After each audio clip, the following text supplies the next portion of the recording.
Hello everybody and welcome to the Football Weekly from Talk Balls. I'm Anto and I'm joined with my co-host Ryan Boyle. My Benjamin, how are you? 100%.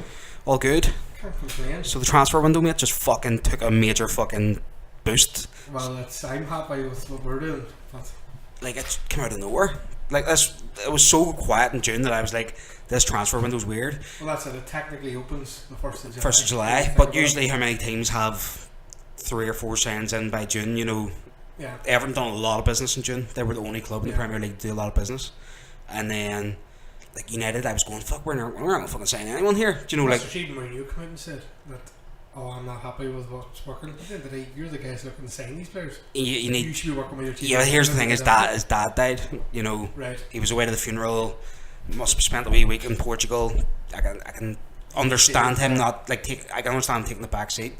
But Woodward was away watching the fucking Lions play in New Zealand. Yeah. You know, like, mate, you're on the other side of the world. You're in a different time zone watching a fucking rugby match whenever you should be back at Old Trafford, taking calls, flying to Madrid. This is where you're supposed to be. That's where you're supposed to be. So he needs to fucking realise that he can have a holiday during the season because we don't really need him during the season.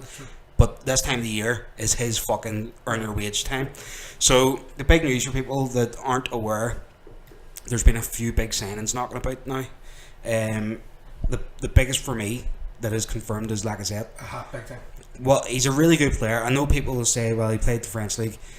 Yes, he played the French League, but so did Henry, so did fucking Evra. So, you know, They've all come through. Like, Arsenal have always been one that, maybe it is Wenger that does it, but Wenger pulls French talents. Do you know what I mean? As you're saying there, yes, Henry and Alka. You also remember Petit, Vieira. yeah. Do you know what I mean? I won't say it was what, 99, 2000, our whole squad was the French winning World Cup team. Minus Zidane. Pretty much, and Barthez. Perez was there. Lauren, who was playing right back at He's the time. had Nelk at one point. He's had Henry. He's have had them all. Like, I think Lacazette move happened for the same reason Griezmann to United didn't happen. Because of the transfer ban. He looked like he was going to Atletico. That's the best thing I've ever seen in my life, that transfer ban coming in. Because as soon as that happened, straight swoop for him. See, since that happened, the whole transfer market stalled. Yeah. Because people were like, as soon as Griezmann goes to United, Lacazette will go, yeah, because that's it, you know. Where this week the domino effect was the Wayne Rooney news. Yeah. And well, quite a few bits we're going to cover here, folks, because we're going to talk about in a few rabbit holes, okay? It's just the same as last week, but there's so much to discuss. We'll try and keep on point. Right, so we'll talk about the confirmed and the rumours at the minute, right? So one rumour that I'm surprised at but not surprised at the same time is Arsenal being reluctant to go over 35 million for Mahrez. Yeah. In my opinion, we're talking there about domino effects. Yeah. If we go for Mahrez, Alex Oxlade-Chamberlain's going out the other door. Yeah. That's the whole domino there. Don't get me wrong, I'd have Chamberlain instead of Mahrez. So did I. When you also look at it, if we keep playing this, if we play the 3-4-3, Mahrez suits it better. no, it's not so much Mahrez suits it better. And if he keeps Ozil and Sanchez, Mahrez doesn't get in the team. Well, that's it. He's going to be a very expensive bench one. And he's going to expect coming to be a starting player. My issue is with him that he didn't perform last year, and I don't think he deserves that big move that he was after. Because Kante, we all realised last season that Kante was the reason why Leicester were so good. Yeah. Don't get me wrong, yes, Mahrez was brilliant, Jimmy Vardy was brilliant the year they won the league, but Kante, at that season, Kante was mentioned, yeah, he's alright. Last season, he was unbelievable. Yeah, oh, aye. And it goes to show, like, I think it was, how many games was it? He'd won something, he's been in the league for what, 3 seasons? And he'd won two seasons. And he's like a 65% win rate or 70% or something. It was like, I remember seeing the stats, it was like for the calendar year, because Arsenal done well last season, and then they fell apart, and then the start of the season were decent, and it was around Christmas time that they put the stat up. It was like, it was like February time, it was like Arsenal had won 43 games in the calendar year. Yeah. And Kante's won 56. Do you know what I mean? Yeah. It was crazy, like, you think about it, the only teams that bit Kante, so Kante was playing, Arsenal bit Leicester twice last season, or not the season before, and they beat Chelsea once last year. So that was it, and Liverpool was the other team. No other team, Kante hadn't been beaten by any other team. in 2 seasons. United. It's crazy, that. United. Like Spurs. United and Spurs. When did United beat? We beat them 2-0 in March. Whenever Herrera marked Hazard clean out of the game. Yes. No, that's I was going on the stat. From February time. That's before. Oh, right, okay. Yes, that's right. I took all the game too. No, Kante is a major. He's fantastic. Like, see if. And then the debt was 30 million. See if I know, mate. That's a diamond. And this is what I'm getting at about transfer inflation. That's going to harken back, and transfer inflation is a big reason why the market's stalled and why United have made loads of signings that no one's aware of. Yeah. You know, like United have signed, I think, 5 youngsters. Yeah. From teams all over Europe, and they're prized youngsters. Yeah.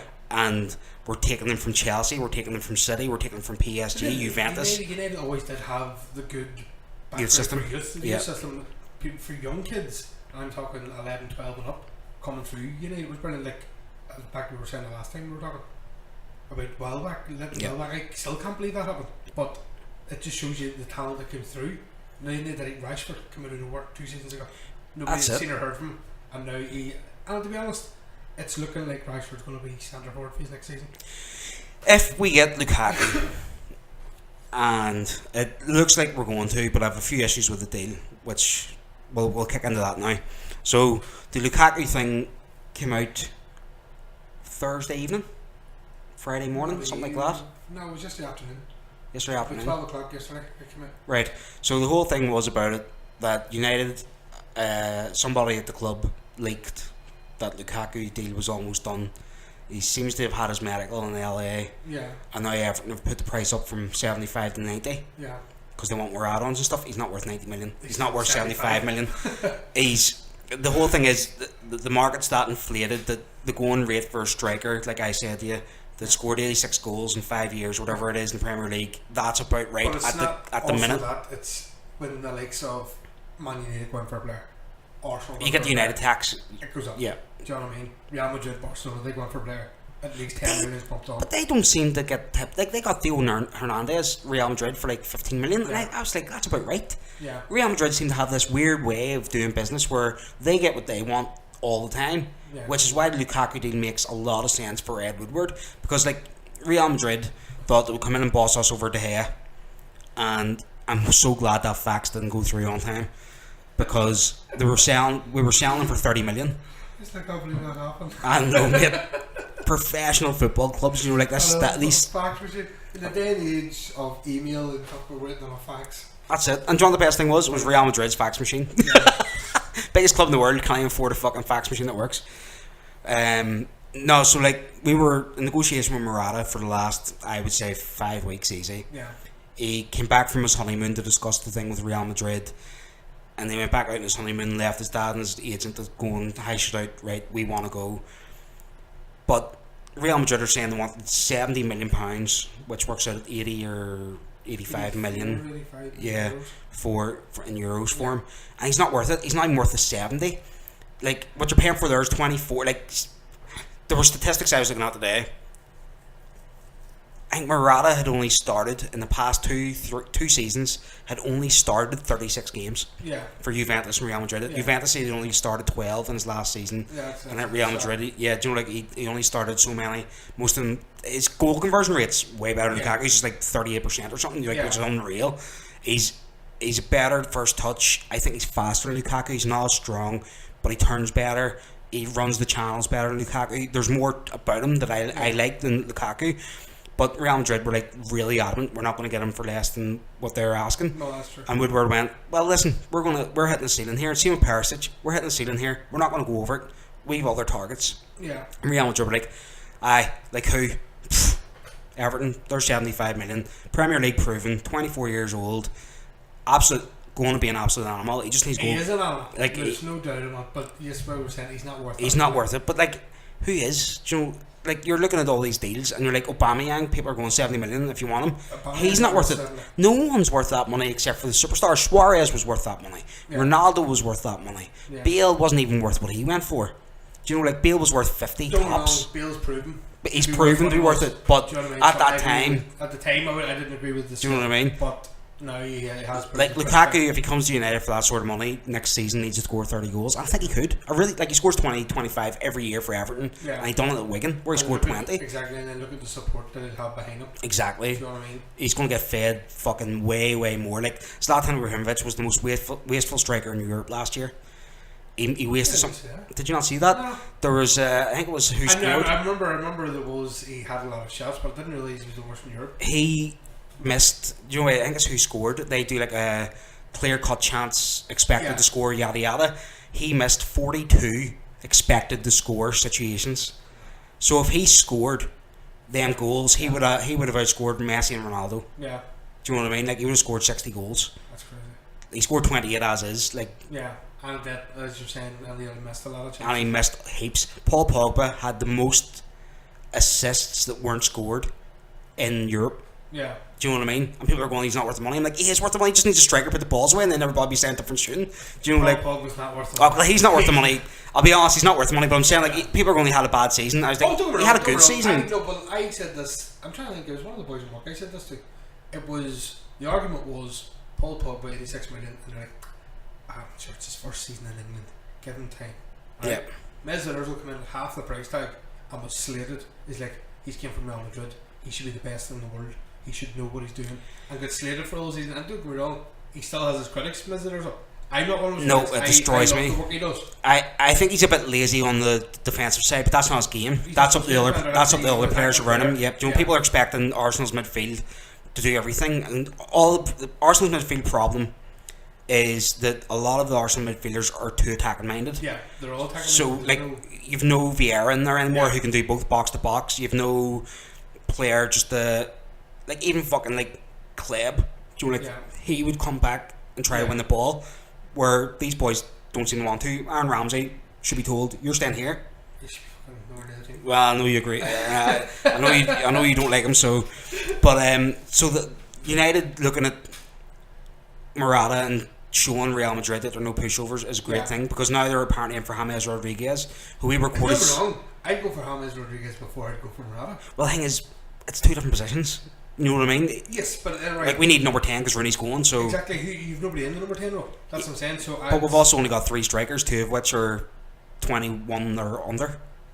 But at the end of the day, as we're saying, Rashford will do the job. Oh, he will. Don't be wrong. Yes, he's not the another 2 or 3 years to score 20 goals a season. He's like no, but at the end of the day, you have to remember he has to be starting every game, which he never has been. Yeah. Do you know what I mean? He's been an impact player coming off the bench, or he's played it wide. If somebody's injured, like Ibrahimovic was injured the last 4 or 5 games of the season. Yeah.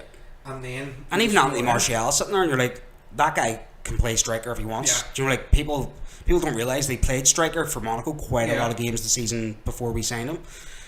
United aren't lacking attacking options, but I'm a big believer that a club with as many games to play as the top 4 in England have, or the Champions League places in England have, or the Europa League places in England have, the top 6 basically, you need 4 strikers. Yeah, well, you need that. Right, so I understand that. We don't have that 4th striker, and in Rashford you have the guy that can play 15-20 starts a season, and you're happy with that because you don't want him getting burned out. Look at Wayne Rooney. Well, that's true. He's burned out fucking young as fuck. Do you know what I mean? No. He burned out at 29, mate. Oh, well, I wouldn't say that. So what's Rooney now? Rooney's what, 31? Rooney's 31, but in football years, he's burned out at 37. Rooney's been around forever. That's what I'm getting at. He's burned out, you know, like... He's 31. He's been around since he was 16 years old, so, like, they're doing the smart thing with Rashford. Give him a game here, give him a game there, bring him on his impact, let him score the goals, let him get that Premier League taste and know that he's good enough, but hold him back. Like, we done it with Ronaldo when Ronaldo first came. But see, to be honest, even with Rooney, why not play him up top? Don't play him in that number 10 role. He doesn't have the fitness to do the number 10 role. But he doesn't have the fitness to run the channels. But if you just play him up top, at the end of the day, see if you were to put Ibrahimovic and Ronaldo or Rooney in the sprint, who'd win? Oh, Rooney would win, exactly. 100%. So then how does... But the problem is, if you put Wayne Rooney up against like Vincent Kompany, who's going to win? And like the thing is, teams that come to United, same with Arsenal, same with all the big teams, they play a deeper line, and Wayne Rooney doesn't have the turn anymore to get around the defender. He doesn't have that pace. No, and he doesn't have the pace. Do you know, like he doesn't have them. Back to the same point. Neither Ibrahimovic. Yeah, but Ibrahimovic has always had that issue. So it's like Terry Sheringham. He never fucking had it. Yeah. But they're different types of players. You know, like Alan Shearer never had blistering pace or nothing. You know, like, but Alan Shearer knew where the net was, and he was strong, and he would just fucking shove you off and take a shot because he knew that right foot was going to hit the back of the net. Do you know what I mean? Not everybody's built like an Henry. Like Bergkamp wasn't quick.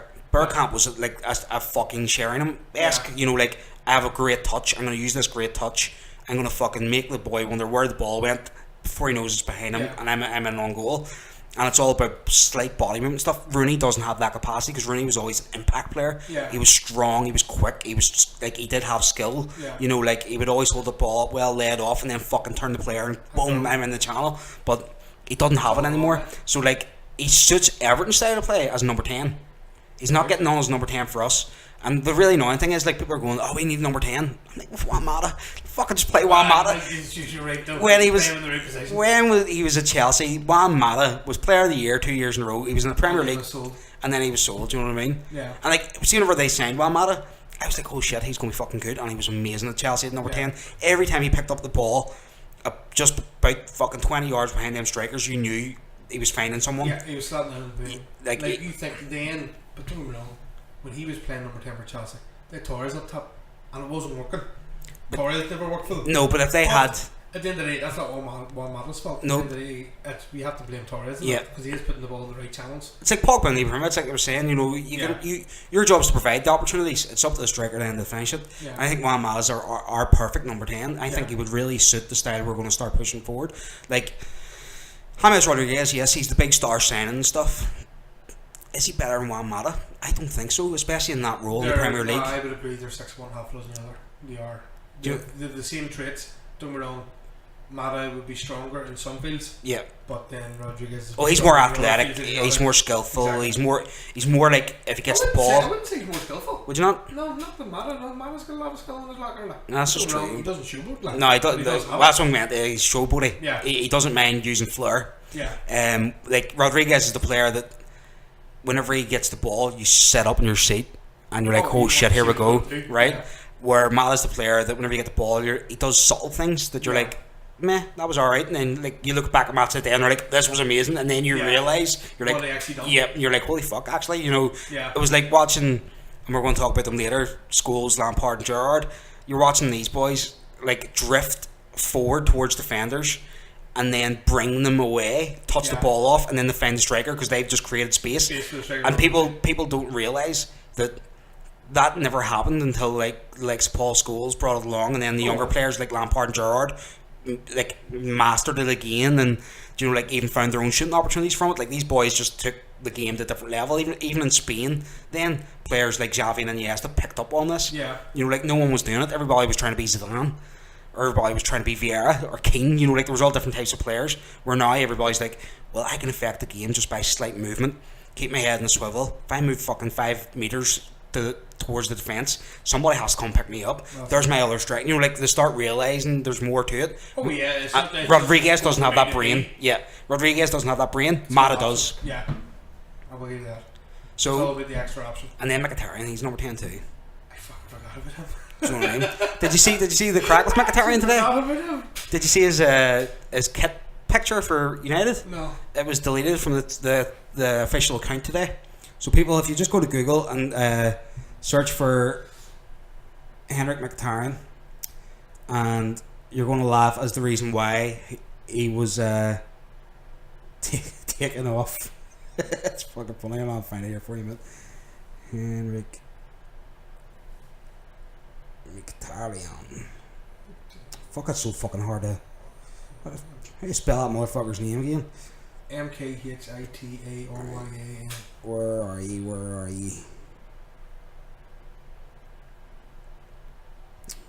I'm not reading the fucking Sun. No, fuck the Sun. I'm so glad that ban came into effect for the Sun. What ban? All the Premier League clubs have come out and have banned. Do you see it? Right, Boyer, explain to the people, what do you see? Oh my god. That's too funny. Oh. Right, read her out for the crowd. Basically, it's Mkhitaryan showing off United's new jersey, and let's face it, like, I know I'm a big guy, but it looks like he's had a bit of a... He's about 3 months pregnant in that photo, like. Yeah.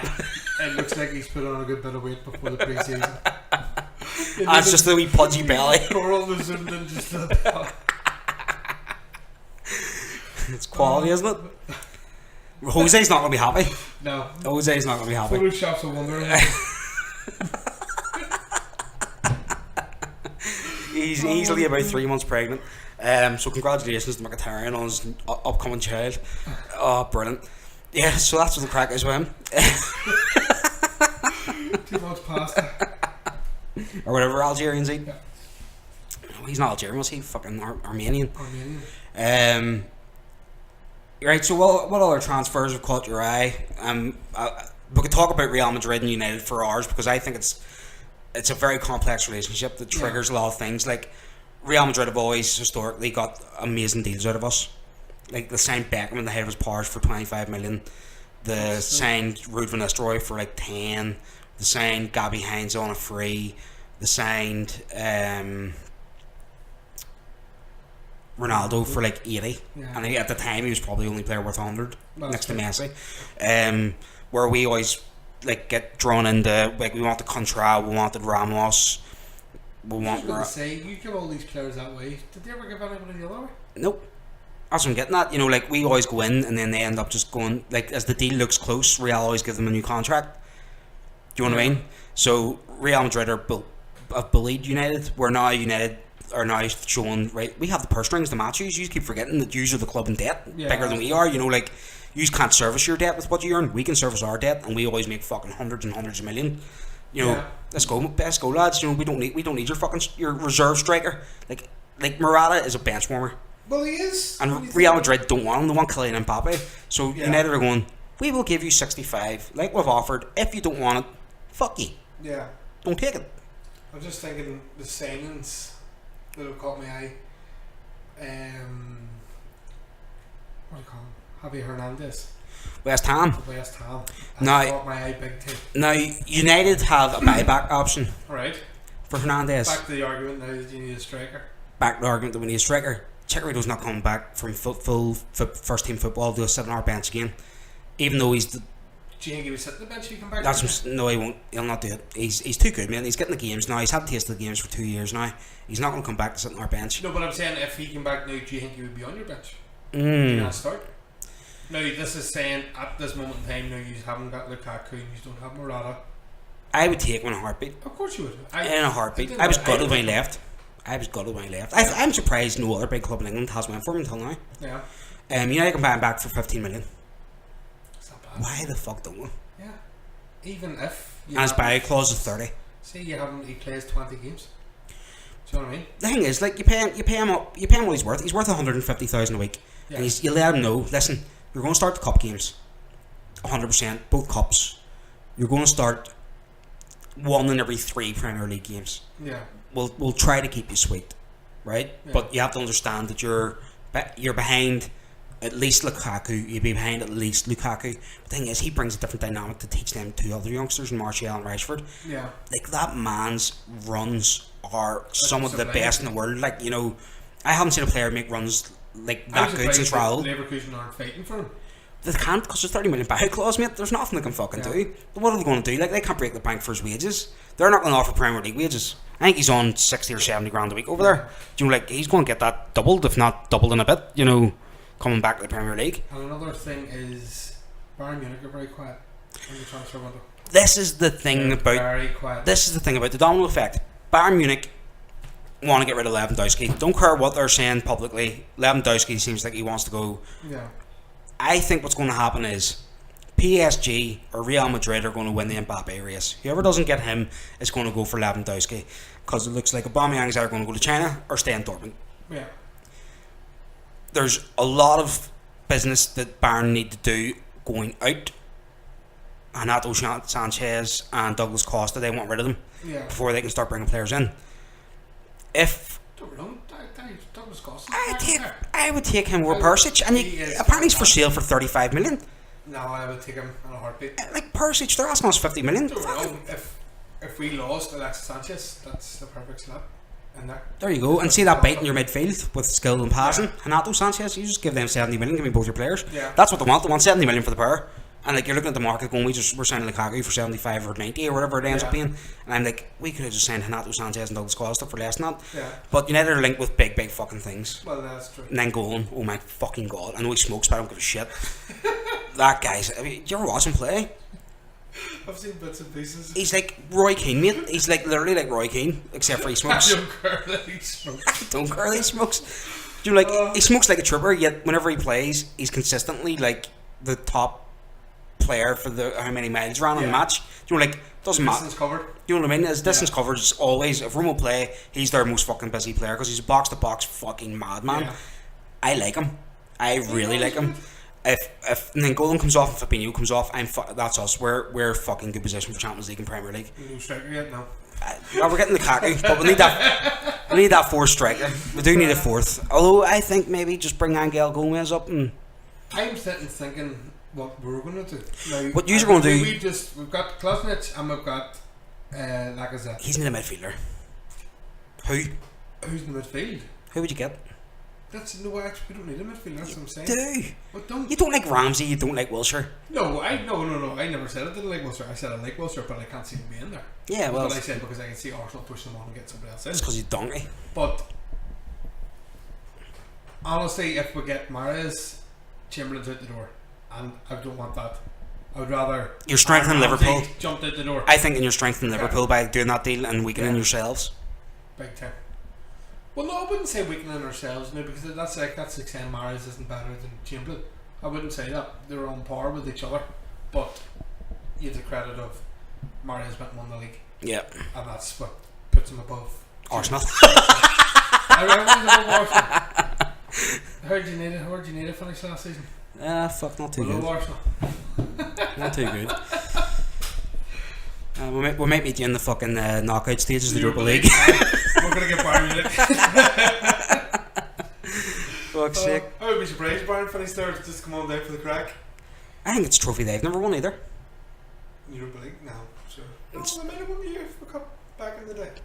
I don't know. I know United never won the Europa League until You never won the UEFA Cup now. we were always in the Champions League like a proper team. I was fucking gutted, mate. I was gonna say. I was happy we got in the Champions League. Last time was in the Champions League 2 seasons ago. 2 seasons ago. He's back this year though. We're back this year, and we just needed to change the scenery. And we want to go to Azerbaijan on a fucking Thursday. see, being honest, if you win that trophy, like you see the relief I got knowing that we were struggling, Yeah. and like people are like, "Oh, he didn't finish fourth." I think if Mourinho really wanted to finish fourth, he would have pushed that team to finish fourth. Yeah. And he came out and says fourth wasn't our priority. Europa League was our priority the whole Yeah, season. well, that's true. Do you know, like, it showed. And it really did show. It really did show. That there was 2 different teams. In Europa League, there were one team, and then in the Premier League, you were like, they were told, just finish as high as you can, lads. You know, like, don't be breaking your backs. You know, we need to win this trophy. Exactly. Which guts me because as Manchester United fan, I'm like, we should win every fucking major trophy every fucking year. You know, like that's if you're a big club, you should have that big club mentality. There's no other real major moves at the minute because there is a transfer backlog. We're waiting for the dominoes to start falling. Yeah. Rooney and Lukaku. One will trigger it all. And Yeah. One goes the other. As soon as that happens, you might see Morata head to Chelsea. Then Diego Costa's going to head back to Atletico to sit on the bench for 6 months. Yeah. You know, like Barkley might hit City, and fucking Everton might sign somebody new. And I don't agree with Barkley going. Barkley's not. I think he's good. He's alright. He's good talent, but he's a good player, he's not 50 but million he's either. He's not a European Cup No, footballer. no. He's not Champions League. No. Europa League material. Like we were like with him earlier in the window, and I was like, oh, please don't. Like, No, please he's fucking a don't. great Premier League player, yes, but he's not for European leagues. But he's not top 4 player. It's like Arteta. Arteta for us was fantastic in the league. Yeah, Brutal when it came to Champions League. because he doesn't have that quality. Barkley could learn that quality. He's still what, 24? Yeah. He can learn that quality, but you know, like, what do you do? What do you do with him whenever he hits your squad? He doesn't go straight into any team in the top 4. No. And like City are looking to pay 50 million. You're like, why are you paying? Doesn't win any team in the top 6. It's Top true. 7. No, top 7. Sorry, I'm right. Yeah. Top 7. Oh yeah. He doesn't win anything. Like I know Actually, Spurs are looking at him. he killed a Liverpool team.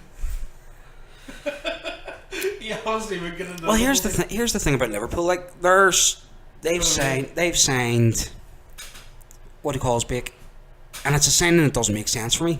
Who did they fucking sign? Salah. So they signed Salah, and Klopp's like, oh, he's a good signing, yada yada. I'm like, yeah, but he plays that position, that interchanging position, if the way Liverpool work with Coutinho, Firmino, and Sané. Yeah. Why do you spend 30 million on a player who's not going to go in the park? And the thing I'm thinking is, are they going to play him deeper? Yeah, but you couldn't play.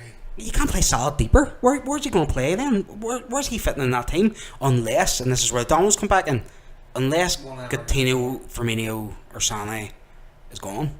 Well, I read. I'm trying to think of the papers because that's what's in the papers. Was it the back of the Express? And it was PSG. In for Coutinho. Seen that. 70 million. That's, and don't get me wrong, I could see that. I could see that happen. Well, they want. And do you know what? So you were talking about players, or was it? Philip Coutinho's worth 70 million. Oh yes, he is indeed.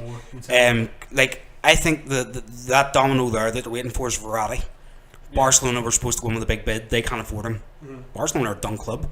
They are done. Did you see they're signing? Yeah. Who they're signing? I couldn't believe my fuck. I was like, I had to like rub my eyes, look at my phone. You look that team. They don't need to sign anybody. Yeah, but that team has like you had a midfield with Xavi and Iniesta. You know, like you'd fucking David Villa. They've strengthened their strikers. They've neglected their midfield. Not really, mate. You have Busquets and you fucking Ivan Rakitic there. No, their midfield's fine. And then Andre Gomez or now Paulinho. Do you know what I mean? Andre Gomez or Paulinho. They need a Verratti. They need Verratti. If they sign Verratti, they're back on top next year without a doubt because that guy, I've been singing his praises since he was 18 at Inter. Yeah. He's amazing.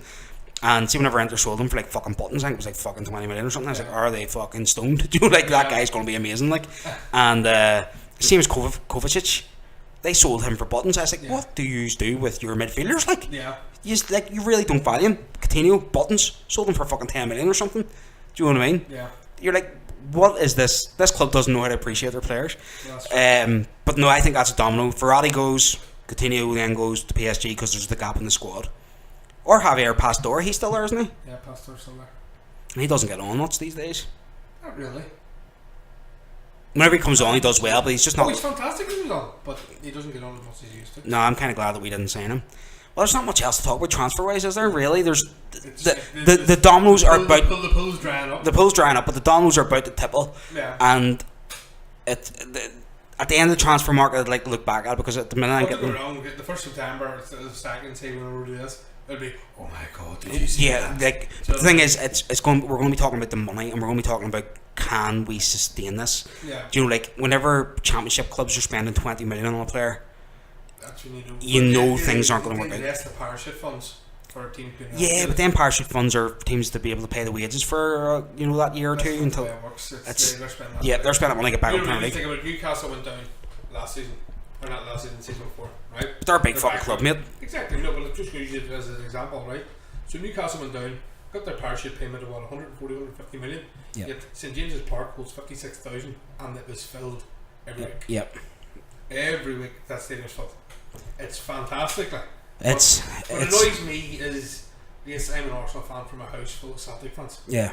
The team that gets relegated, who finishes 20th in the league, earns more money than the team that wins the Scottish League. Which, it's not right. Like, I know, because like Celtic, it's TV rates up. Celtic and Rangers, whenever they were at the head of their powers, should have been brought into the Premier League. I still think that Celtic should be coming down now anyway. They're just bossing that league. No, it's ridiculous. Sure. And like, Did you see the joke from Paddy Power the other day on Facebook? No. Like, no, their Facebook page or Tell Live's Twitter page. It was, we're just going to pay out for people who have bet in Celtic to win the league for next season. It's pointless. Yeah, it's pointless. Like, it's not like Fergie's managing Aberdeen. Right, mate, we're going to move on then from transfers. The dominoes will fall. I reckon next week's show will be a bit more in depth on the transfers. We'll just talk for 35 minutes about them. But it's all about the hold up. It's all about the dominoes waiting to fall. It's all about the politics of big teams. One player goes, the rest will all follow suit. That's it, mate. Yeah, so that's what's going to happen. So next up, I've a few wee things I want to touch on. And the first one concerns Arsenal. Yeah. Who replaces Arsene Wenger in 2 years? I mean, who would you like to see? Well, I wanted to replace this year. I didn't want to wait another 2 years. I think that was a very big consensus among Arsenal fans. Don't get me wrong, like, I didn't want to say. I've said to people, I don't blame Wenger. Wenger's not the problem. Arsenal's board's the problem. Oh yes, they need to sort that shit out. I think I touched on the last time we were talking. Usmanov and Kroenke. They need to sort that out. Kroenke needs to go. It's not even so much he has to go. He needs to bring Usmanov in. Yeah. He needs to give him a hand. He needs to get in and throw. Don't get me wrong, the guy's looking to throw money in. That's it. Let him throw money in. At the end of the day, it's not his fucking money. Exactly. It's going to make it better. People said to me, now you're talking 2 months ago when we were playing the FA Cup, who do you want in? I was like, I'd take Simeone in a heartbeat, or I'd take Allegri. They're the two. Allegri was my first choice for United. At the time, that's who I wanted. Who do you want now? Honestly, I would still go with Simeone. Simeone is who I would want. Because if he play, it's just basically the way Atletico play. It's the same style of football that we play. But with more grit. It would be an easier transition. Yeah. Do you know what I mean? What about Eddie Howe? To throw out the one that was mentioned. I like Eddie, but it's David Moyes effect, you think? David Moyes, that's all I have in my head. Yeah. Is that happening all over again? And I can't have that. Yeah. I give United fans so much grief for it, and I can't let it go. Big club changes people, you know. That's it. But the thing is, if you finish fucking 6th, 5th next 2 years, which I'm not going to say is going to happen, I'm just. I think it's a possibility. I'm firing that out there. The league is that strong. Yeah, that's everybody's strengthening. So I'm not trying to fucking belittle you. I'm just saying on the worst case scenario, you don't finish Champions League next 2 years. It could happen. Eddie Howe would happen then. Oh, it could. Because then Simeone's going looking at that club for the next 2 years, going, what the fuck? And it depends on who you sign. I'd like to see Arsene Wenger break the bank and strengthen the squad. I'd like to see him leave. Showing at the moment. Yeah. So far, he needs to leave that squad in a better position than Fergie left United whenever he left. Wrong, like I said. What did I say? Was it? I said we got Lacazette. Oh yeah, we got Lacazette. No, this is when I said this last week to you. If we got Lacazette, which we now have Lacazette, and kept Ozil and Sanchez, Arsenal win the league, and I still believe that we'd win the league. It's a lot of firepower. Only just one person changes that dynamic. Yep. I still think he's need a midfielder. Touching on Arsenal, I read there this morning that Per Mertesacker's retiring at the end of the season. Seen that, and he's going to stay on as coach. Stay on and do coaching. That's good. That's a good move. I can't wait to see his send off. No, that's a good move, and he turned out to be a really good servant. Unbelievable. So yeah, I always rate him. Big fan favourite. Like. I always rated him. He scored in Northumberland Derby. He'll always be a fan favourite. Well, this is it. And he scored 2 in the bounce. This is it. Right. So your pick then is Simeone. Right, mate. I'm going to miss a topic today. We'll do it next week. So the one we'll discuss next week is going to be Lampard, Gerrard, Scholes, right? Right, okay. Because we'll probably discuss that for a fucking good bit. Because them 3 players are all bring different things to the table, and we're hitting 38 minutes coming up. So we're running out of time. Yeah. I just don't want the show to go like 6 hours long and shit. So we don't. So next one, Rooney. Should he be considered an English legend? He should be. That's. Do you know what? We are going to sit and debate about this. There's not really that much of a debate. Don't get me wrong, we were talking about, yes, he's 31 and he hasn't got the pace that he once had. But what he's done already is... I said then, you've heard of Rooney forever. Yeah. Do you know what I mean? The 15, 16-year-old that scored the screamer against Seaman. I'll never forget watching that match and just hearing, remember the name, exactly. Wayne Rooney. Do you know what I mean? And like, he's always been there. Yeah. Don't get me wrong, I think he would do well at Everton again. As I said earlier on, I think he would be brilliant up top pace, but it's giving him the chance. But then at the end of the day, you're Man United and you're a big club. You can't have dead weight. You can't let your emotions get in the way of results. Well, that's true. Alright, okay, I'll give you that. And we did. Like our biggest mistake was David Moyes giving that guy a new 5-year contract. Yeah. I was like, why? You're like, you didn't do anything that year before. I was like, what the fuck are you doing? Yeah. Oh, this is like a new signing keeper. And I was like, no, it's not. You just give that guy $300,000 a week. He's going to do fuck all now. Yeah. And it's proved to be sort of true. He's done nothing. Well, the last 2, he's done nothing. It's going to tell. This week's going to tell about Rooney in a big way with United. Whenever the tour squad's announced tomorrow. Yeah. If he's not on it, we know he's going. And I really hope he goes back and finds some form. Yeah. I hope he fires out into the top 6. Yeah. Maybe even fucking try to break the top 4. Fair play to him. But they've been knocking on the door the last 5 years. Well, this is it, you know. What I mean? But they did today. Everton have always been there knocking the door. Well, Moyes got them. Moyes got them in the European football, you know. Sure, the year Liverpool won the Champions League, sure, Everton took 4th, and then sure the rule then was whoever won the Champions League, yeah, defended, pulled, yeah, and that was second. That's a tough pill to swallow, but they've always been there and they've always been knocking the door. This is it. So I think Rooney's an English legend. I think like at United, it's funny. At United, I've kind of the way he played United twice about wanting to leave and stuff, it takes his legend status away from me a wee bit. Well, you know, like I don't crying like for a move. crying for a move. I want to go to Chelsea. I want like it was talk. He was wanting to go to City, and like Moyes handed that big contract. He got his big contract before, and he had legitimate gripe at the first time where he was like, "You aren't signing big enough fucking players." Well, it was true. And he was right, you know. But the thing is, like, won the Champions League that year, mate. You know, Yeah. you can't be crying. You just won the Champions League, or we're in the final 2 years after that. Yeah. You know, like you need to fucking realise that. You know, you're working with the best manager in the world here. Appreciate where you are. Appreciate what you have. Yeah. Stop screaming about what you don't have. Do you know? Yeah. It's a bit like it's just that wee feeling I've got in the back of my mind where I'm like, it's like your girlfriend, like, you know, like you've seen a text that's just text another fella, but nothing's happened yet, but you never forgive her. He done that. How did you?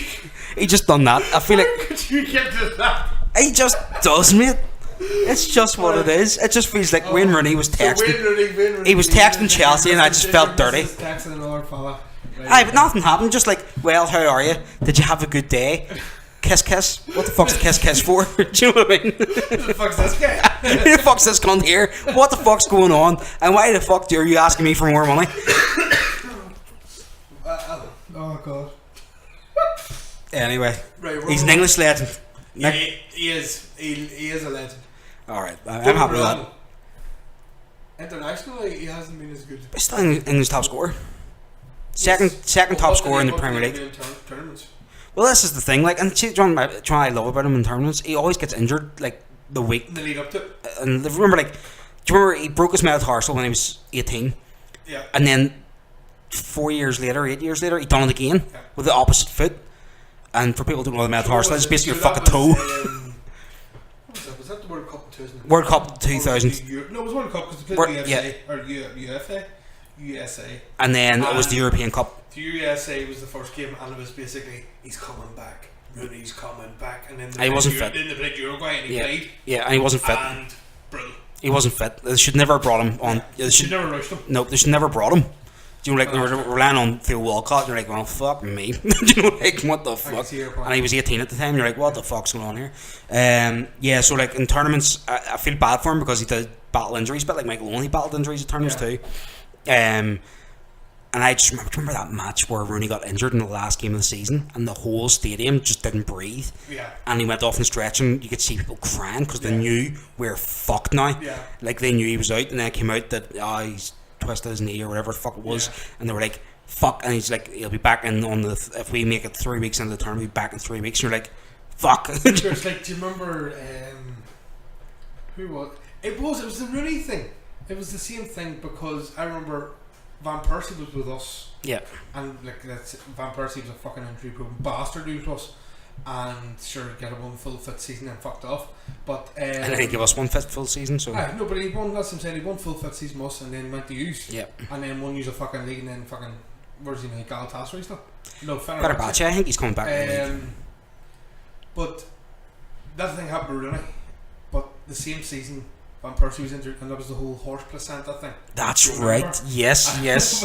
Wayne Rooney, I remember looking at the back of the star. It was just Rooney with the thumbs up, and this fucking horse's head. Horse placenta for Rooney. I remember that actually. I remember that. Oh dear. Right, mate.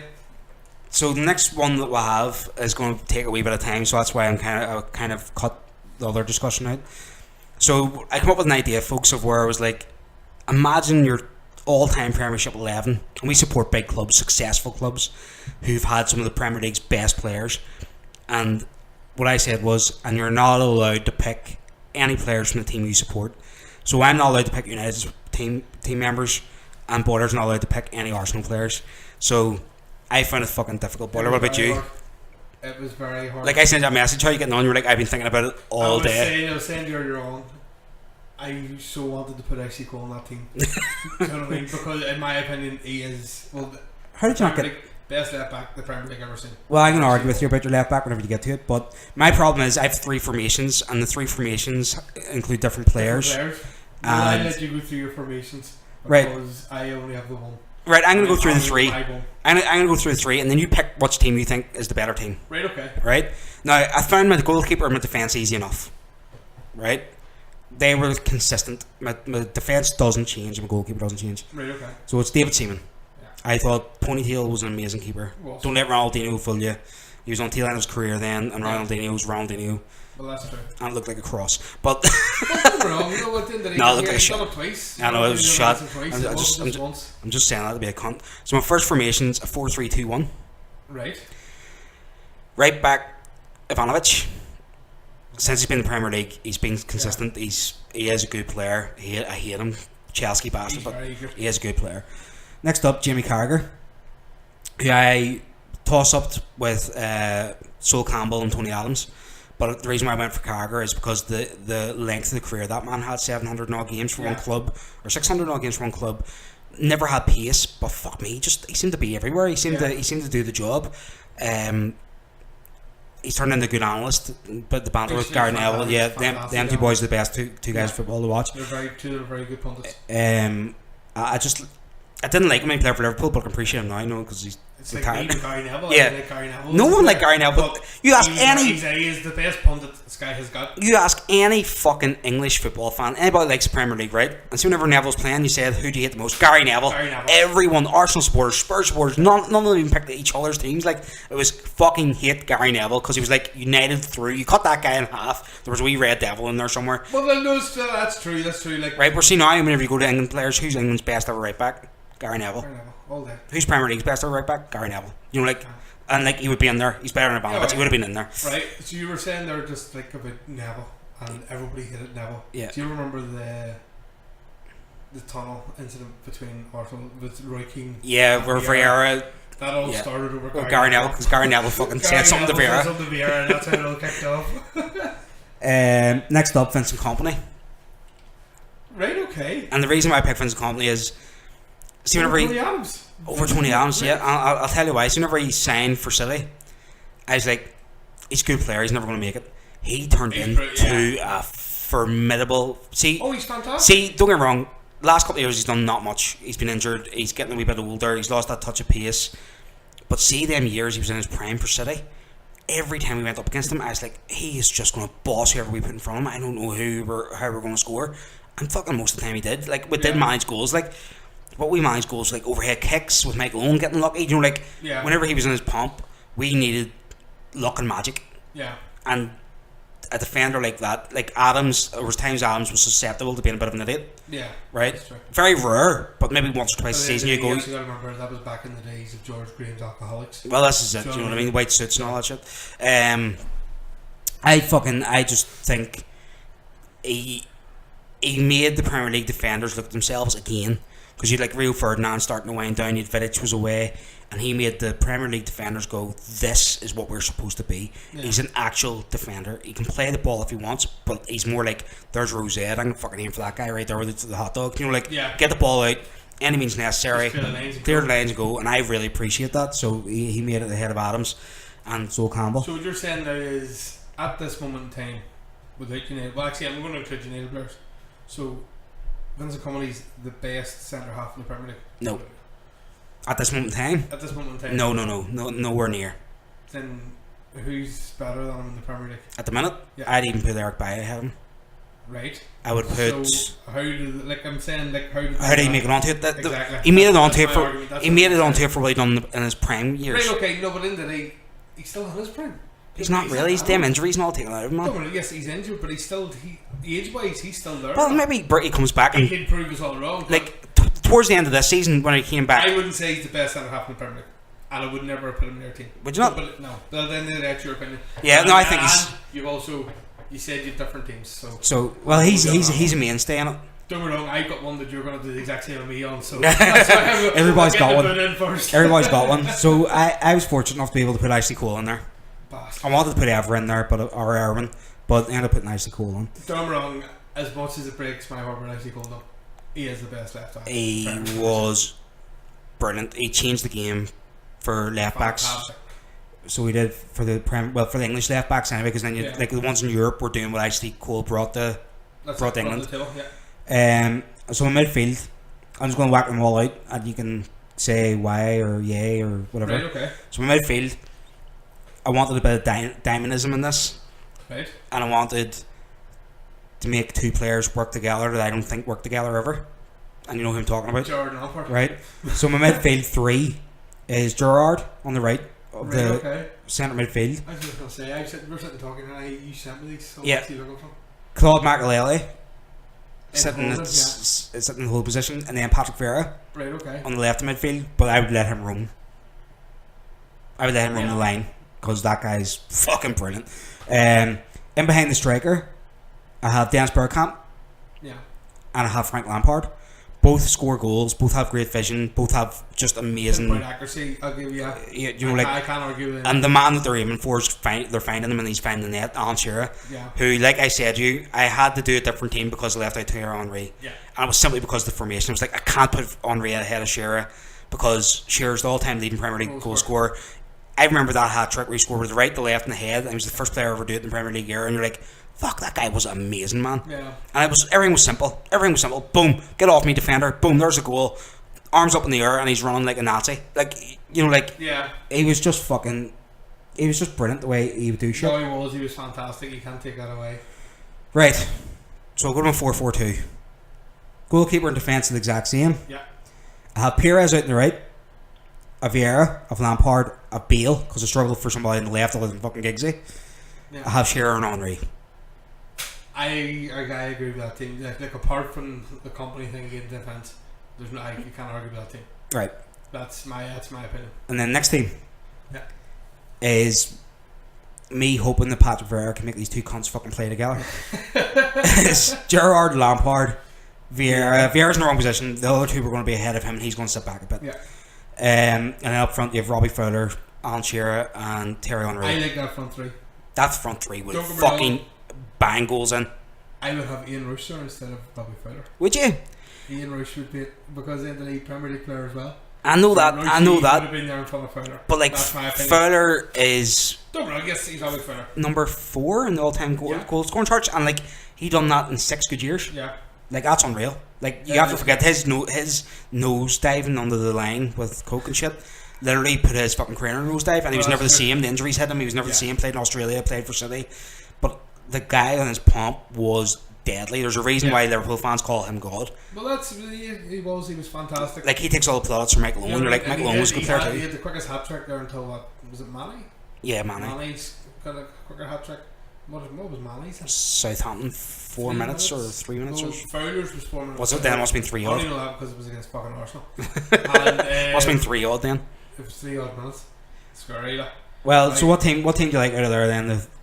Out of your team, the second team was the team. 4-4-2. Yeah.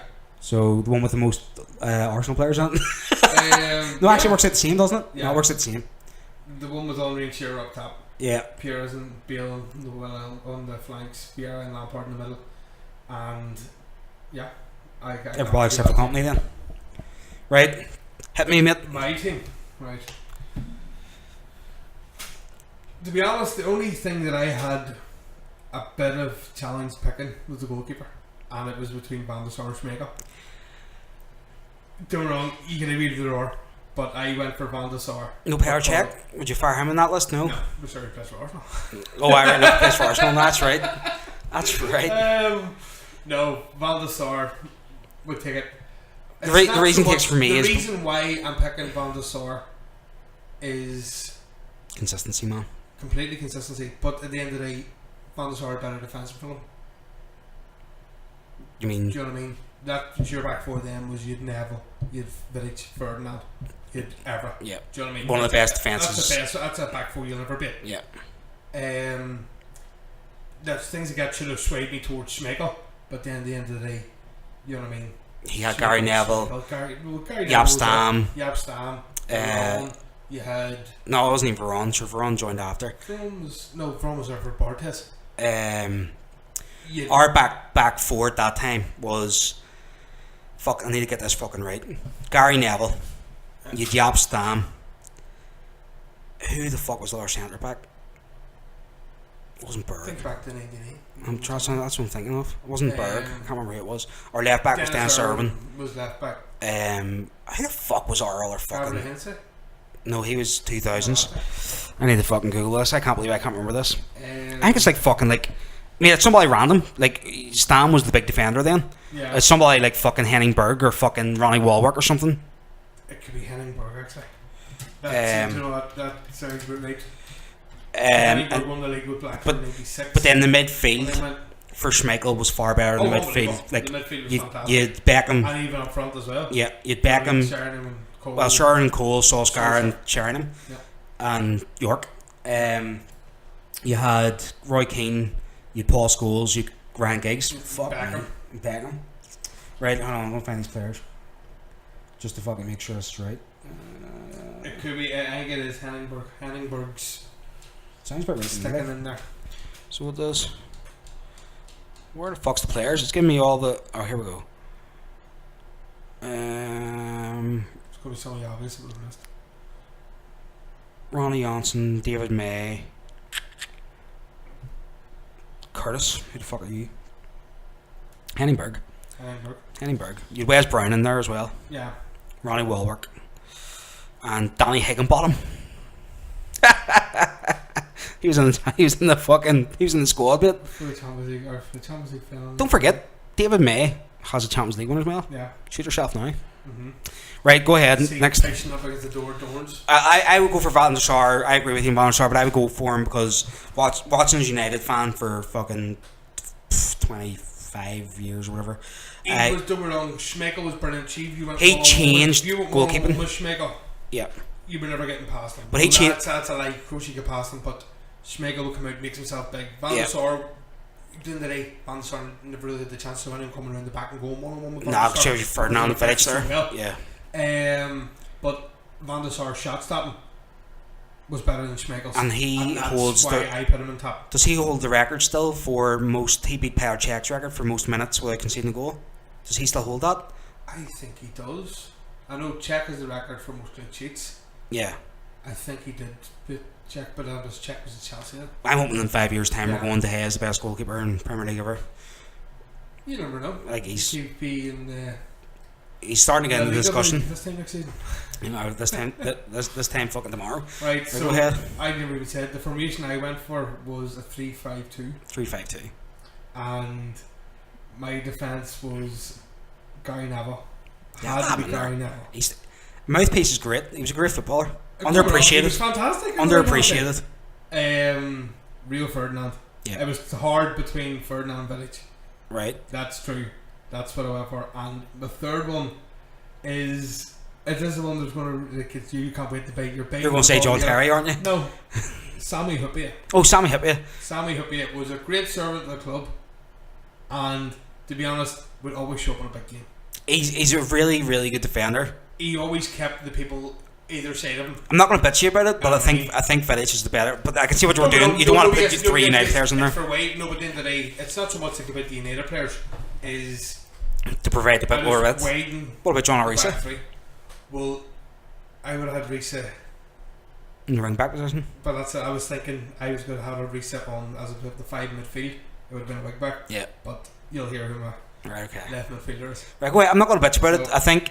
I really do think that he wouldn't make my top 5, but he would be in my top 10. Right, okay. But no, it's... I hope like at the end of the day, I remember days when we played them, and I remember the Champions League match against us. We were one each in the first leg. Went to Old Trafford. Went to Anfield, and you're going to get death threats, mate. Albie scored.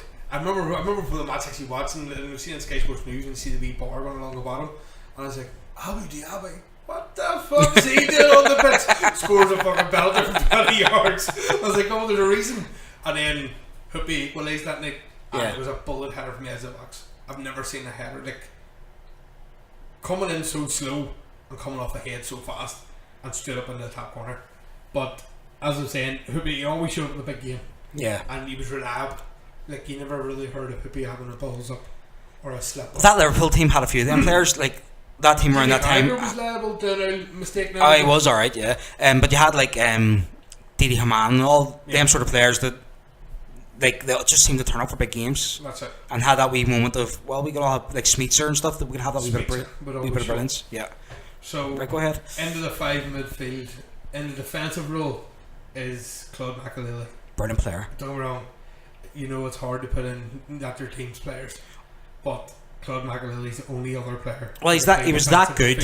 He was that good. He was 32 years old, on the decline, and Real Madrid still took him. Yeah, like it just.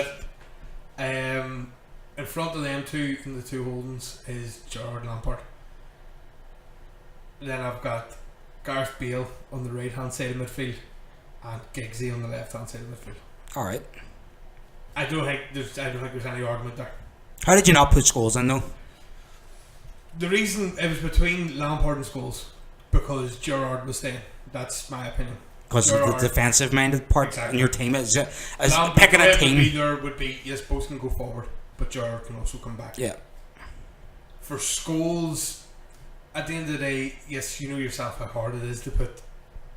At the end of the day, not putting your own team in. Yeah. But you also don't want to dominate it with another team. Yeah. But it's not fair on that behalf. But I believe out of the positions I put, there's no other players like in there. So I feel the players I pick have to win. See, whenever I pick a Premier League team, people go pick your all-time Premier League 11. I feel like a complete cunt because as a United fan, we were spoiled in the Premier League years. I can pick 11 players. See, to be honest, see for the greatest all-time 11 for the Premier League, it would be dominated with Arsenal and United players. No other players getting into it. That's my opinion. Yeah. Do you know what I mean? We'll do it after. Alright, well, I will go through. We'll build a team. Right, we'll do it now. Yeah. Okay. I'll tell you up to up top and then we'll go for it. So, my other two up top would be Cristiano Ronaldo and Suarez. The only thing was Suarez toss up between Suarez and Torres. But Suarez is better player. Suarez is a better player. It's a better player. I'm surprised he didn't have Angier in there. I think Ruud van Nistelrooy was a better player than Suarez Premier League years. He had 2 good seasons. Van Nistelrooy scored 40 goals and he had 2 fantastic seasons. Yeah, he did. Like, don't get me wrong, brilliant player. He's went on to prove he's one of the world's best. He's never going to get Ballon d'Or because he's a dirty cunt, and it really annoys me because he deserves it. Right. Like last year, I was thinking if Ronaldo didn't get that European Championship, I was like Suarez has to get it. He was even in the top 3. He was. They should have. Ballon d'Or was Messi, Ronaldo, Messi, and then Suarez. The year before was Ronaldo, Neymar. Messi, Suarez. No, Neymar was in the year before. Oh, was he? And the year before that was Neuer. Yeah. And Neuer should have won it for winning the World Cup. That's my opinion. Yeah, well, I agree with that. I would agree. Like, I don't think defenders and goalkeepers, midfielders get the. Who was the last defender to win it? Cannavaro, 2006. Yeah. And who was the last before that? Do you know what I mean? Beckenbauer sometime in the 60s, 70s. No, it's always an attacking player. But it makes sense at the end of the attacking players don't screw your goals. So, right. I tell you what, actually, I'll build it. You want to do that way up? For people that want to know what we're using here, and I'll get the wee fucking site's name up. I found a wee site. It's called starting11.co.uk. If you want to build wee teams, and if we do actually have fucking listeners, please fire them up on Twitter to @TalkBalls Podcast and fire us your teams because that'll be interesting to see. Or if you know us personally, fire it to us on Facebook. Yeah. And we'll discuss other people's teams. That'll be pretty good fun. So it will. And try to do it without your own team's players in it. It's really hard. Unless you're Everton supporter or Stico. Stico. Oh, but he's Duncan Ferguson up there. No, he would. No, he would. He loves Big Dunk. But Ferguson was fantastic. He'll probably put Cahill in there. He can hit a ball. Yeah, I agree with you there. But that's about it. No. John, who was going to put in the left, and the thing that stopped him from going to the left is because he moved to Chelsea and became shit. Was Damien Duff? Do you remember how good he was at Blackburn? Duff was fantastic. Why did he not go to United? He would have suited United far better than Chelsea. He went to Chelsea and won the league. He went to Chelsea and won the league, but actually he went to Chelsea and won 2 leagues. I would sure in the second year he was on the bench from there on out. But then they searched they got Mutu, Cashman and Crespo, who ended up going back to. They never had luck signing strikers, boy. No. Like Shevchenko, Torres, Crespo, Cashman, Mutu. Right. So. Right. Okay. We're on the teams. I guess for some reason the phone was talking about it, aren't we? What formation do you want to go? Right, well, I'm going to say it has to be a bog standard 4-4-2. I was going to say that. We'll do a bog standard 4-2. It's the Premier League's most used system. over its whole lifetime. I'll tell you what, we'll go backwards because the argument's going to be at the goalkeeper anyway. Because you're going to say Seaman and I'm going to say Van der Sar Schmeichel. Right, okay. Alright. Oh. Right, so... I'm gonna be fucking Wikipedia statistics here and shit and just like, fucking look! Fucking look! It'll be Schmeichel or Van der Sar. It will be, because like, Seaman was... Actually, it'll be Schmeichel, it won't be Van der Sar. Why, if you're having... Because Seaman would beat Van der Sar. Think so? But he doesn't beat Schmeichel. Okay, right, okay. Well, sorry, I agree with that. I'll give you either there. Right, so we'll go Schmeichel and start off. Oh, by the way, folks, whenever you start typing players in this site, it brings up names and you let you pick your captain and stuff. Who we're picking as captain? Vieira? Keane? Well, I think we'll just flip a coin for that one. Right, okay. We'll be happy enough to... Because that's our midfield, isn't it? Yeah. Do you know what? I'd be fucking half tempted to do a 3-5-2, and I'll tell you why. I'll tell you why. I would love to argue over, like, putting either Scholes in there or having... like Petit or somebody, because like, and just tinker and see what you could be done. Or Cantona, you know, like you could argue if you had a 5. Right. So where do you want to start? So keeper's done. Schmeichel's and nets. Right back. We'll just do it standard. Right. So right back. Gary Neville. If it's never going to be anybody else. Right. Gary Neville. Centre halves. It's going to be tough for you. If I'm making, don't know, it's not tough for me. It's tough for you. If I'm making a team that's going to work, right? Because whenever I make my primary teams, I just don't go, here's the best players. I'm like, who's the best team, right? I'm going to go Rio Ferdinand, Tony Adams. I would go Ferdinand and Sol Campbell. Would you go Sol Campbell? Yeah. Imagine speed and power. Actually, yeah, I'll go for that. That's a big black wall right there. I would go Village and Tony Adams, but I would go Ferdinand. Yeah, I would actually go for that. The speed of them two boys and the strength and the skill and the turn and... like, Campbell could play a ball too. Like, people forget that Campbell could play a ball. Left back's actually cool. Yeah, I would say Dennis Irwin or ever there, but actually cool for what he achieved for 2 different clubs. Yeah. Centre midfield, I think there's no argument here. It's going to be Vieira and Keane. Yeah, 100%.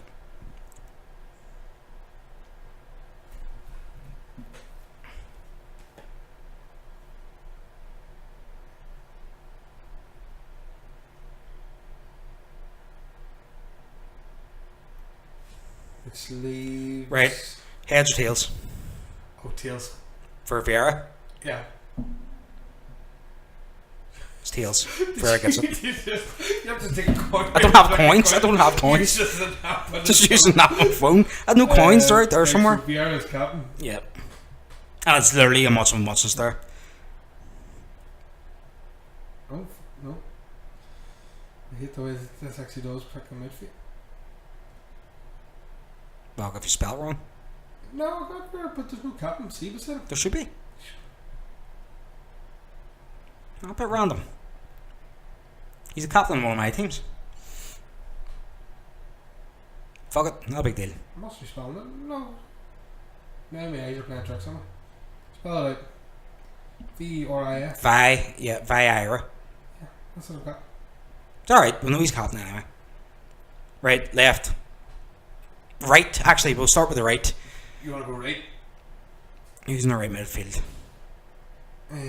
Do you put David Beckham in there because of the link up? Do you put Robert Perez in there because he would link up really well with Gary Neville? They're the two that if you're not going to pick Ronaldo, that you would have to argue over Perez and...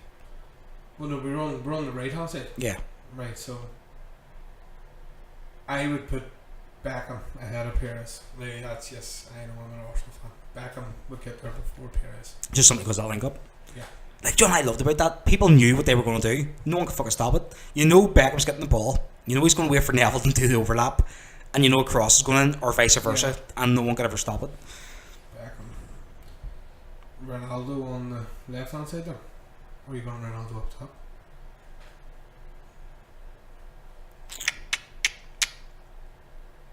I'm not putting Ronaldo in. Right. That spices it up a bit. Ryan Giggs on the left. Yeah. Giggs. Andre and Cantona up top. French connection. arrogant bastards. Va va boom, collar up. No, well, on that, Bergkamp was in ahead of Cantona. Do you think so? Yeah. Like you have to remember, Cantona fucking won United leagues. Like we weren't winning anything until that boy turned up. Like We didn't win anything until Bergkamp turned. That's true. Actually, I'd argue big time. I'd even put Van Persie in ahead of fucking. But then if you're putting Van Persie in there, I'd put fucking Teddy Sheringham ahead of Van Persie. Yeah. Do you know what I mean? So that's it. I'm not that, but I'm not. Do you know what? John, I'll do. Cantona. John, I'll do. I'll admit that there's a striker out there that should have played for United, never did, and just stick him in there again. I'll share him it. Sure. That's the first player. Well, actually, Cole, I count him as a Chelsea player. Well, I know he spent more years at Arsenal, didn't he? No, he spent more years at Chelsea. But was he not an Arsenal youth product? Was, but sure, Cooper Junior could be starting. I think he spent more time in Chelsea. Right, let's do 7 subs. How do you do subs? No, we're just going to do them. Just picking our head. Right, 7 subs. David Seaman. Seaman, of course, that's the keeper. Right, so Seaman. So what do you want to do? You want to do 2 defenders, 2 midfielders, 2 strikers, and then your keeper. So 7 subs. Yeah. So 2 of each. Right. Okay. So Seaman's in that. Lee Dixon. No. Dixon doesn't make that thing. Lauren gets out ahead of Dixon. He's invincible. Do I give you Lauren? I will say one thing: the 2 defenders that we should be picking is Vidic and Tony Adams. John one. Aye, well, go ahead. Go ahead. That's, you know what I mean, because you've heard Nan Campbell. Right, Vidic, Tony Adams, midfield. Now we're going to argue. I want Scholes on there. I would say Scholes and Perez. and Perez is a good shout. Scholes and Perez. Yeah. And who up top? Ronaldo. Ronaldo. Vinicius Ronaldo. That wasn't too bad. That was easy enough. That was easy enough, man. That's a good team. That's good depth and shit. With no wide players or wing backs or left backs or. Yeah, but then you've Giggs can go up and down a flank back. Beckham not so much, but you've Neville was up before it. Aye. So you've recovered. It's not bad now. It's not bad, but I'd have to admit, like, see picking it without picking your own players. picking your own players. Absolute nightmare. Like as you can say, you can pick 11 United. You can pick 11 Arsenal. I tell you what, Joe will do. We'll go for the best team, not team of the season, but last season the best team that you could pick up. Not so much for the season, but I mean the players that are in the Premier League right now. Pick on 11. If I was picking 11 from the Premier League right now, David De Gea Nets. I can't argue with that. I would pick Antonio Valencia at right back. You're just going to pick any team? No, I'm not going to pick any team. It's just that they're 2 of the best in the position. Right, okay. My centre backs, I would have. I put Koscielny in there.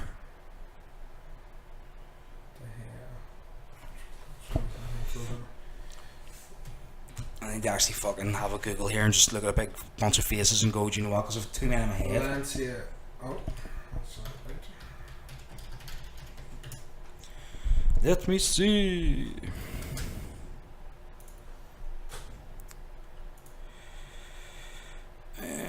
Right. I can't put fucking David Luiz in there. Fucking hangy shit. I rate David Luiz in centre half. Alright, I'd put Koscielny in there. Right, so you've got De Gea, Valencia, Koscielny. And I would put from last year. I put Company in there. No, not from last year. I mean, Or just players there at the no, minute. not for last season. I put Company or Alderweireld. I put Company in there. No Spurs players. And to be honest, I don't rate Alderweireld at all. Left back, I would put. Left back's a tough one. Left back in the Premier League at the minute is not great. Leighton Baines. I wouldn't put Leighton Baines in there. He's been too poor. Marcus Alonso has been brilliant. He's scoring goals. He's getting forward. He's doing a good job. You have Danny Rose, doing a very good job. You've Ryan Bertrand. I would put Luke Shaw in it if he get over that fucking injury and start playing again. I'm going to go... My vote is Marcus Alonso. Yeah. Just simply because he does pick him goals. Like, that motherfucker's like... He's like a ghost ninja, like. Just ghosts in from that left-hand side. So, into your midfield. We're just going 4-4-2? Yeah, just 4-4-2. The goal Conte. In the defence position? Yeah. Oh, 100%. 100%. Without a doubt. You go Peseta to play forward. Yeah, Toure. Yeah.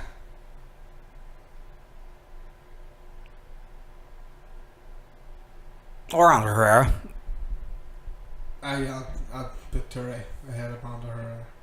It's the only thing I can think of that would complement. Right, so...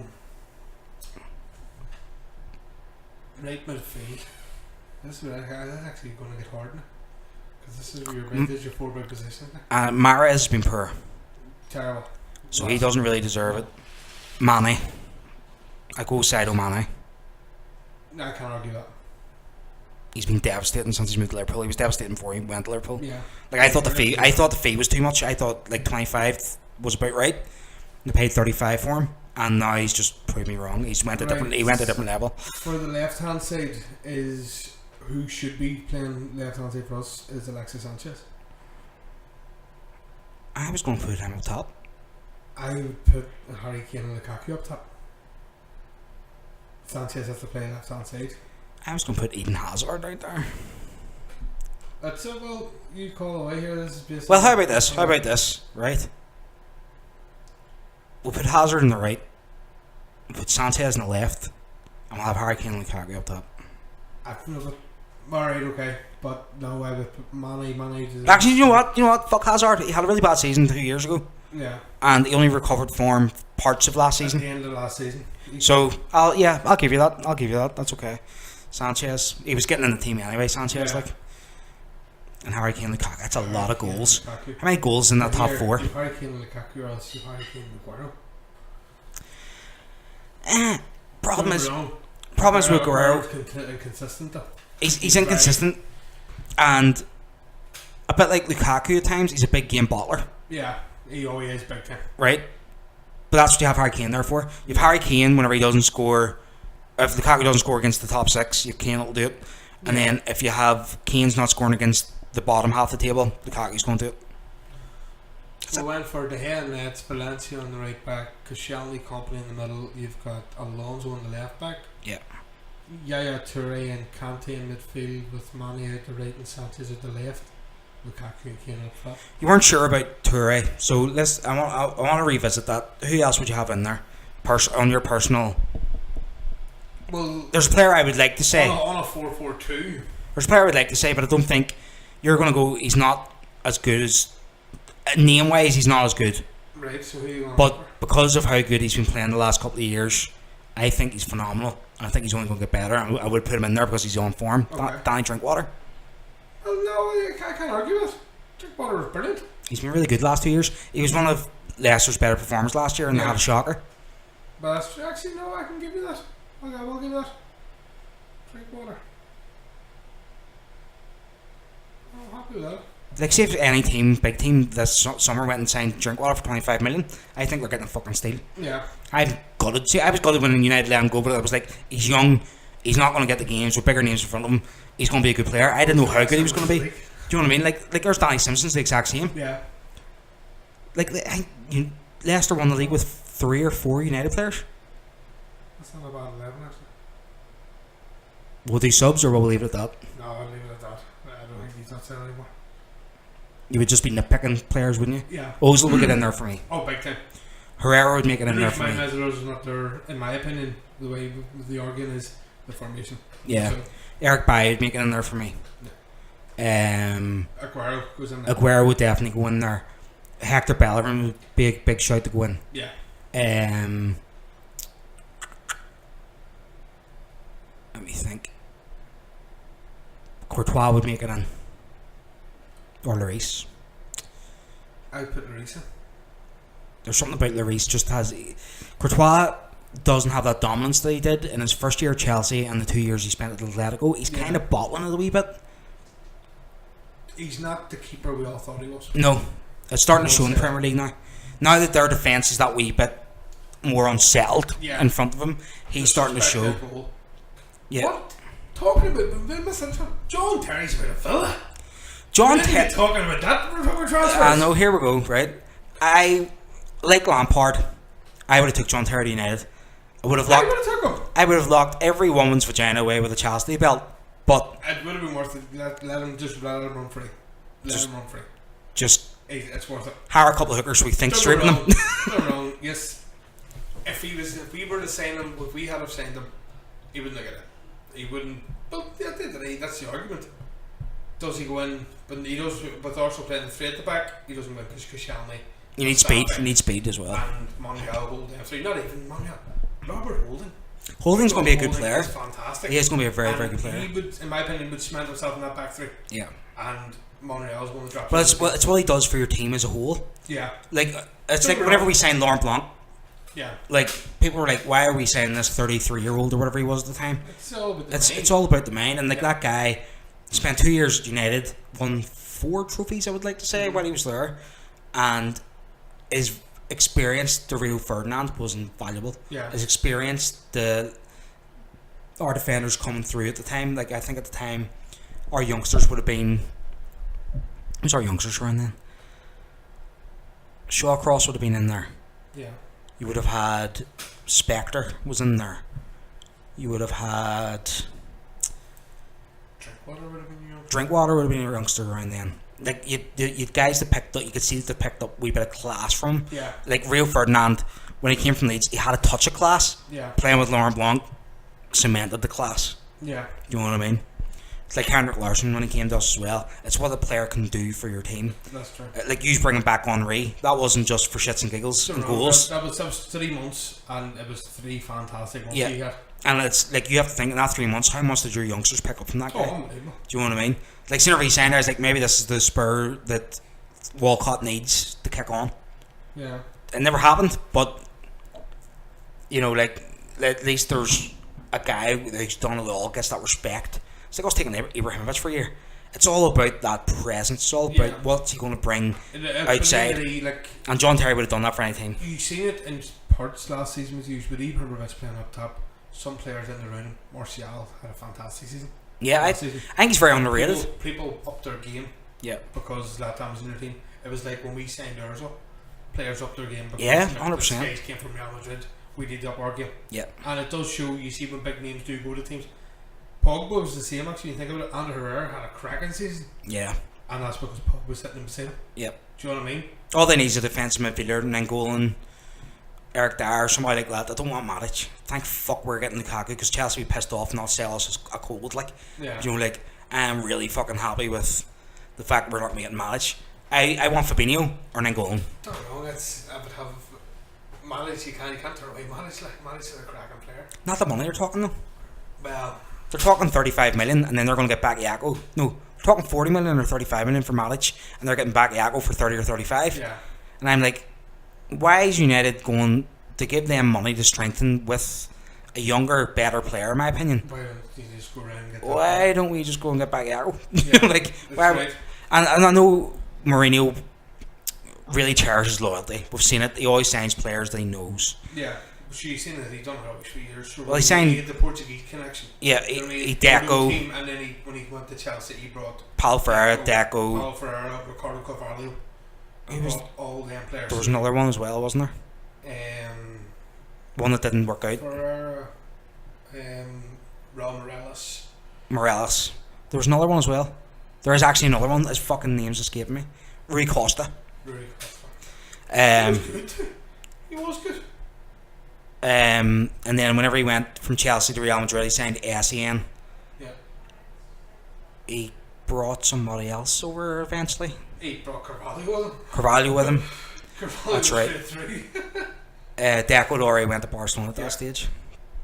But he really favours loyal players. Yeah. So like, I can see why he wanted Morata I can see why he wanted Lukaku. They wanted to play for him. Yeah. He handed both them guys their big starts.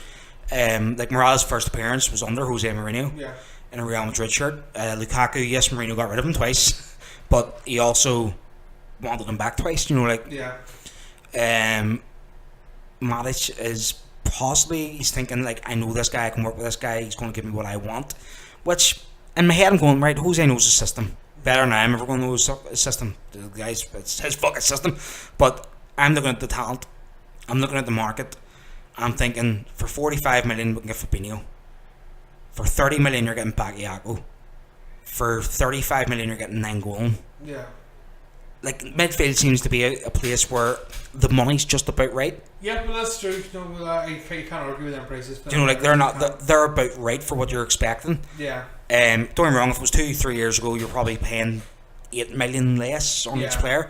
But it's whenever you push into the wingers, push into the 10s and the 9s, you're like, fuck me. You're worth money. Yep. That's it. Right, folks. I think we'll call that a day. That's fucking. Fuck it. It's. I don't know, we've been talking to you 2 hours. An hour and 25 minutes. 5 minutes. It is. I'm going to keep going. Time letting this flies. Time flies. Like, it's a bit of crack, but I just don't want people going, fuck a board, listen, these two cunts laugh at each other. Well, that's it.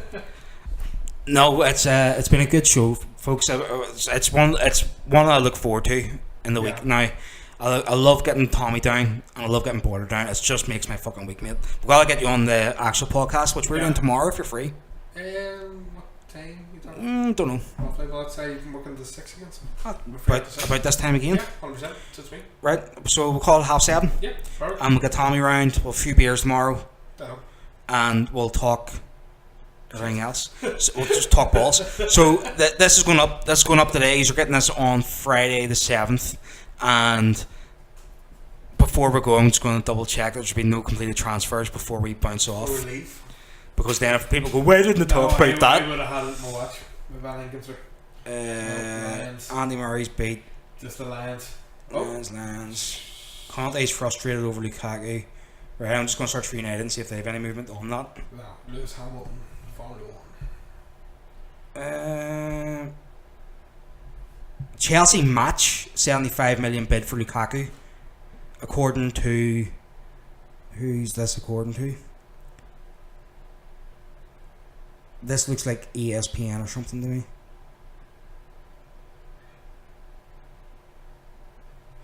Right, here's the article. Manchester United agreed to pay Everton 75 million for the striker just when the striker appeared likely to join Chelsea. But according to the Telegraph's where it is, Premier League champions have offered the same amount, meaning Lukaku must choose what club to decide or to join.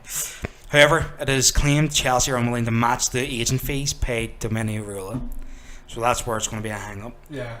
Because like we signed Pogba, Zlatan and Mkhitaryan, and I think Raiola turned Lukaku's head over slightly. Like, listen, I owe United one here this summer.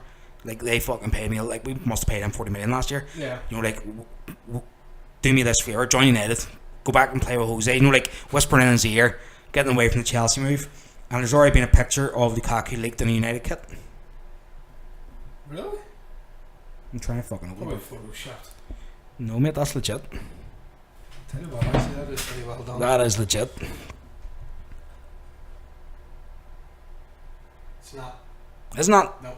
Zoom in the neck. Don't get me wrong, I'm not racist in any way, like, but it's 2 different tones of black. That's Eric Bay. No, it's Valencia. It's Valencia. 2 different tones of black on his neck. That's Valencia. That's Valencia black. That's Ecuadorian black. You get away with that a week. You can get away with that. Right. Next up, nothing. No. Nothing going on, folks. Craig Shakespeare come out and says there'll be no bids for Mahrez. That's about the head of it. And then it's about golf, cricket, and the Lions. That'll be a good match tomorrow. Come with that.